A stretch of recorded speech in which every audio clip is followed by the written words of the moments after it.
इस sub inspector भर्ती परीक्षा तक कैसे पहुंचे थे आप, थोड़ा सा बताएं हमारे दर्शकों के लिए। देखिए, शुरू में तो हम लोगों को मालूम नहीं था कि इसका पेपर लीक है या कोई। पब्लिक में बहुत इस बात की मरमरिंग होगी, लेकिन जब हम लोगों ने शुरुआत किया था अनुसंधान, तो इस तरह का कोई हमारे पास जानकारी नहीं थी। हम लोग तो नए ही आए थे और ये विषय हमारे लिए नया था। तो पूरा टीम ने जो पुराने केसेस है उसी में जब इन्वेस्टिगेट करना चालू किया, तो इंट्रोगेशन के दौरान ही धीरे धीरे धीरे ये बातें, एक एक्यूज से दूसरा, दूसरा से तीसरा, ये कड़ी जुड़ते जुड़ते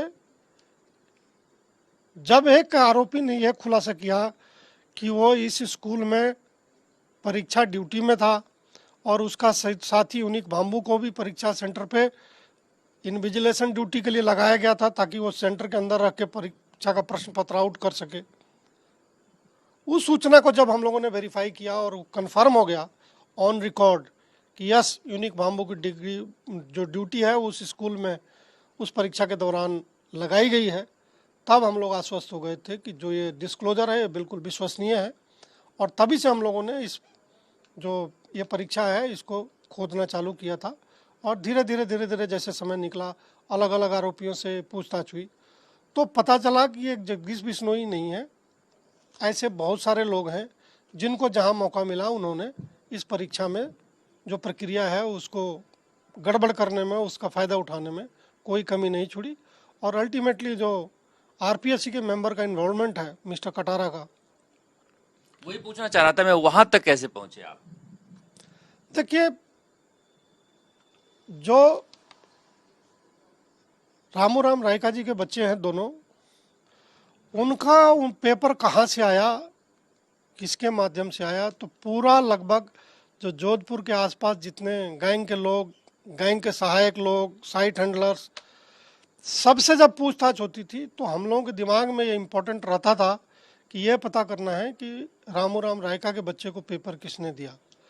जब उधर से हम लोग लगभग लगभग ये श्योर हो गए कि उस चैनल से कहीं ये जुड़ नहीं रहे, तब हमारा संदेह गया था बाबूलाल कटारा पे। और अनुसंधान के दौरान ही ये हिंट मिल गया था कि ये कनेक्शन इनका यहाँ है। ये हिंट मिलने के बाद ही जो रामू राम के बच्चे हैं उनको आरपीएस से हम लोग लेके आए थे। और फिर जब पूछताछ हुई उसमें बच्चों ने इस बात को स्वीकार कर लिया, उन्होंने पूरी प्रक्रिया बता दी थी। फिर रामू राम रायका जी आए, उन्होंने बता दिया था जो हुआ। जब बच्चे और उनको आमने सामने कराया गया तो उन्होंने सारी सच्चाई बाहर आ गई। फिर हम लोग कटारा जी को लाए थे, कटारा ने भी उस बात की पुष्टि की। और धीरे धीरे, लेकिन उस समय भी बाबूलाल कटारा ने पूरी बात नहीं बताई। उस समय तो उसने बताया था कि भाई हमने अलमारी में क्वेश्चन पेपर रखा हुआ था, हमने मोबाइल से फ़ोटो खिंचवा दिया। लेकिन जो बात बाद में सब्सिक्वेंट इन्वेस्टिगेशन में आई है कि वो सच्चाई नहीं है।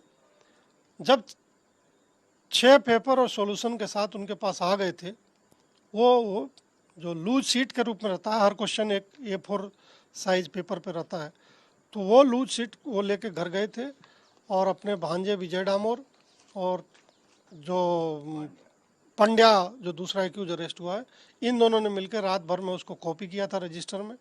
और उसी की कॉपियाँ हो के अलग अलग आरोपियों तक बटी थी। पंड्या का भी बारे में हमें कोई जानकारी नहीं थी। रेणु कंवर जो अरेस्ट हुई थी पुलिस कांस्टेबल, उसने बताया था कि दादीच से उसने पेपर लिया है। दादीच से पेपर उसने 3-4 दिन पहले वो ले लिया है। और एक जो थर्ड रैंकर था सीकर में, शिव सिंह के जरिए उसको पेपर परीक्षा के पहले मिल गया है। ये 2 खुलासे थे जो हमें जगदीश बिश्नोई के मोडस ऑपरेंडी से अलग बता रहे थे। क्योंकि जगदीश बिश्नोई के गैंग से जो पेपर आया था वो परीक्षा के दिन ही पेपर आया था और उस परीक्षा के चंद घंटे पहले आया था। लेकिन रेणु कंवर या शिव सिंह के जरिए जो थर्ड रैंकर सेलेक्ट हुआ था, तो उससे लगा कि भाई कोई और भी चैनल है जिससे परीक्षा के पहले ही पेपर निकल गया हो, चाहे प्रेस या कोई कहीं स्टोर हुआ पेपर वहाँ से गायब हुआ, कुछ इस तरह का। मतलब ये लग गया था कि ये अलग एक कोई ना कोई चैनल निकल सकता है। तो रेणु कंवर के अरेस्ट होते ही ये पुरुषोत्तम दादी फरार हो गया था। पुरुषोत्तम दादीच के जब तलाशी हुई लगातार और जब वो अरेस्ट हुआ तो पुरुषोत्तम दादीच ने ये खुलासा किया कि उसने एक तो लाटा से लाया था पेपर, जो लाटा उसके साथ ही डबल है, और लाटा ने फिर पंड्या के बारे में बताया। और पुरुषोत्तम दादीच, लाटा और पंड्या तीनों ने ही अपने परिवार के बच्चों को पढ़ाया था पेपर, अपने रिश्तेदारों को पढ़ाया था। उसके अलावा पैसे के लिए इन्होंने दूसरे को भी पेपर ये बेचा था। तो ये जो खुलासा हुआ ये बहुत इस प्रक्रिया पे बहुत ज़्यादा गंभीर प्रश्न चिन्ह लगाता है कि जिसमें आरपीएससी का मेंबर खुद ही पैसे के लिए पेपर को बेच दिया, खुद परिवारीजन को पढ़ाया, जो उसका भतीजा है और उसका भांजा है उन दोनों ने पेपर पढ़ा था। इसके अलावा बांसवाड़ा के इलाके में वो 2 और कैंडिडेट्स थे, उन्होंने पेपर पढ़ कर नौकरी ली थी। उसके अलावा सीकर में एक और लड़के का पता चला। तो इस तरह से एक से अनुसंधान हुआ तो और खुलासे हुए, दूसरे से अनुसंधान हुआ फिर खुलासे हुए, ऐसे एक कड़ी दर कड़ी जुड़ती चली गई। इसमें पांड्या जब अरेस्ट हुआ तो इसने अपने बेटे बेटी का नाम बता दिया, मगर राजकुमार यादव का नाम नहीं बताया, जो अशोक गहलोत के सुरक्षा में लगे हुए थे। तो आपको लगता है कि अभी भी ये बहुत कुछ छिपा रहे हैं? देखिए, ये बात कई बार हम लोगों के टीम के बीच में आपस में डिस्कस हुआ है कि वी आर नॉट श्योर कि अभी तक जो इन्होंने स्टोरी बताई है इतना ही है या इसके अलावा है। पंड्या ने जब पूछताछ हो रही थी तो आखिरी जो डिस्क्लोजर किया था, जब पंड्या अरेस्ट होकर पुलिस रिमांड में था, तब ये बताया था कि उसने बुद्धि सागर उपाध्याय के बेटे को पेपर दिया था। That was the last disclosure. और वो भी उसने आईओ को बुला के और बोला कि मैंने एक सूचना छुपा रखी है और ये बात है। तो ये उसने बुद्धि सागर उपाध्याय के बारे में बताई थी, उसके आगे उसने नहीं बताया था। ये महज संजोग है या जो भी हो, जब हमने अनुसंधान शुरू किया था तो मेरे डायरी में जो पहला नाम लिखा हुआ है वो सत्येंद्र यादव रैंक 12 लिखा हुआ। अच्छा। और भी बहुत सारे नाम हैं, लेकिन पहला नाम जो है वो है सत्येंद्र यादव रैंक 12। तो मैंने जो हमारा अलग अलग शिकायतें आई हुई है, जो हमारा अपना डाटा एनालिसिस है, पब्लिक फीडबैक है, उस अफसर के बारे में फीडबैक है क्योंकि वो ट्रेनिंग भी कर चुका है। तो ये सारा कुछ करने के बाद हमने तय किया कि ये 5-7 तो बुलाने ही बुलाने हैं, तो इनको हमने नोटिस दिया। अब हमारी जानकारी में तो राजकुमार था नहीं, लेकिन संजोग से जो 2 लोग उससे जुड़े हुए हैं, सत्येंद्र यादव और रविंदर सैनी, दोनों को नोटिस चला गया। जो बाद में पता चला है कि राजकुमार यादव को ये लगा कि सत्येंद्र पुलिस का आदमी है, पंड्या ने मेरा नाम नहीं लिया तो ये भी नहीं लेगा, लेकिन रविंदर सैनी कमजोर है, वो बोल सकता है। तो उसने रविंदर सैनी को बोला कि अभी नहीं जाना है, तुम भाग जाओ। तो रविंदर सैनी फरार हो गया, वो हमारे यहाँ नहीं आया।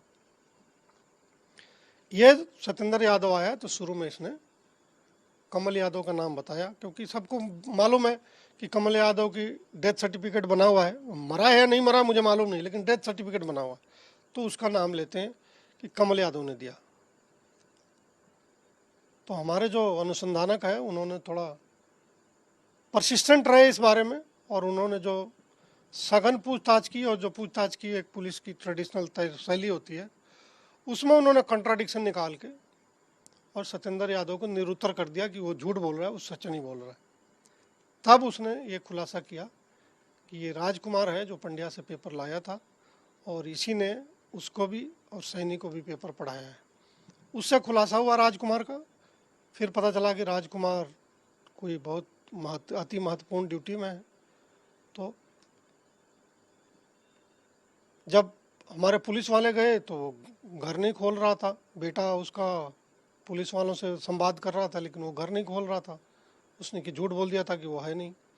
फिर हमारे लोग भी दृढ़ निश्चयी थे, उन्होंने घर को घेरे रखा, लोकल पुलिस को बुलाया। तो करीब 1-1.5 घंटा जद्दोजहद के बाद उसने दरवाज़ा खोला था, और फिर वो आया तब उसने कोई बात छुपाई नहीं। उसने वो बात जितनी हमें पता थी उतना सैनी और सत्येंद्र यादव के बारे में ये बात उसने भी बता दिया। एक चीज वो सब जानना चाहते हैं कि ये बाबूलाल कटारा आरपीएससी में आया कैसे, क्या इसका खुलासा हो पाएगा? देखिए, अभी तो इस पे ज़्यादा प्रकाश नहीं डाला जा सकता, भविष्य का इंतजार करना चाहिए। अच्छा, अब राजस्थान हाई कोर्ट ने जो जजमेंट दिया है उसमें बाकी सदस्यों का भी नाम लिखा है, उसमें मंजू शर्मा का भी नाम है, संगीता का भी नाम है कि ये भी जो परीक्षा के की जो गोपनीयता है या फिर परीक्षा की सैंक्टिटी है उसको भंग किया है।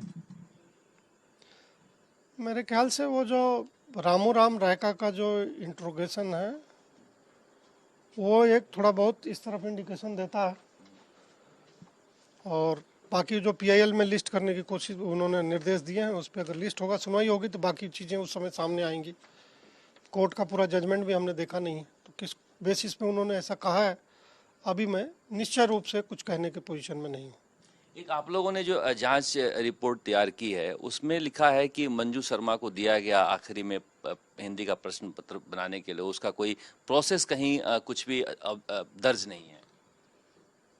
जो रिकॉर्ड पे चूंकि कुछ भी मेंशन नहीं है, और ये सब चीज़ें पास्ट में ट्रेडिशन यही है कि रिकॉर्ड के थ्रू ही होता था सब, तो ये रिकॉर्ड पे नहीं है। उसका एक कारण हो सकता है कि समयाभाव हो, लेकिन रिकॉर्ड पे नहीं है, इसलिए वो चीज़ें जो है वो अगर आप स्टैंडर्ड प्रोसीजर से कंपेयर करिएगा तो जो एसओजी का निष्कर्ष है वही सत्य है।